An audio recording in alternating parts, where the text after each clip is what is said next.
அதாவதுங்க அவர் விரக்தியில பேசுறாரு. அவரு ஒரு விரக்தியில பேசுறாரு. கூட்டணியில சேர்த்துக்கிற முடியாது, உங்களை கட்சியிலையும் இணைத்துக்கிற முடியாதுன்னு சொன்னதுனால ஒரு தலைவர் இன்னைக்கு தளர்ந்தாழ்ந்து, பொதுவாக தமிழ்நாட்டு மக்கள் இந்த மாதிரி யாரை எப்படி எடுத்துக்கிறோமோ அதை தான் எடுத்துக்கிறோங்க. ஒவ்வொரு காலகட்டத்திலையும் ஒவ்வொரு சூழ்நிலையில் தான் இருக்கும். அது அவருடைய இதுதான். அவர் போக்க மாற்ற நிலைனா மக்கள் இன்னும் அவரை ஒதுக்கி விடுவார் என்பதுதான் என்னுடைய நிதர்சனமான.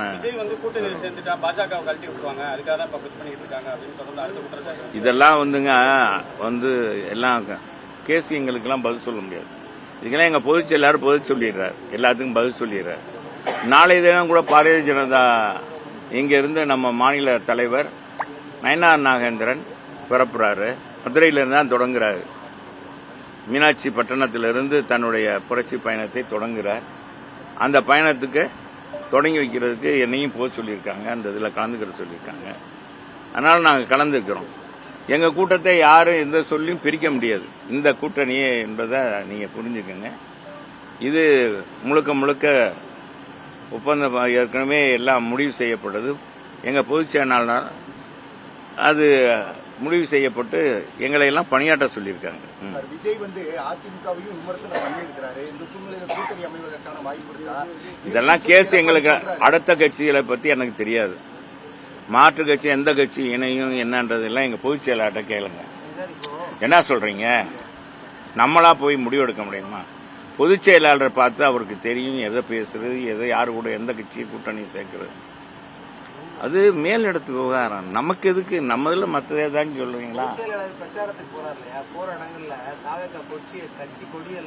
கொச்சி இல்ல கட்சி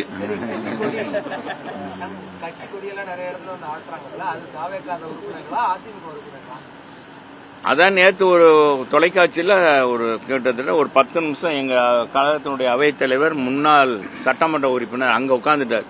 என்னன்னா பக்கத்து வாத்தியம் நீ இல்லையா, பக்கவாத்தி அவர் இருந்தாருன்னா நமக்கு நல்லா இருக்கும். அது என்னன்னா அவர் 10 நிமிஷம் போட்டிருக்காங்க ஒரு தொலைக்காட்சியில. இது யாரு நீங்க? அவங்கள அந்த பொதுச் செயலாளர் கலந்து கொண்ட மீட்டிங் ஈரோட்டில் கலந்துருக்காரு, பொதுக்கூட்டத்தில் கலந்துக்கிறாங்க. அங்க தாவக கொடியை காமிக்கிறாங்க. அது தாவக தொண்டர்கள் நிர்வாகிகள் காமிக்கிறாங்க. நல்லா புரிஞ்சுக்கோங்க. அப்போ காமிக்கிறாங்க.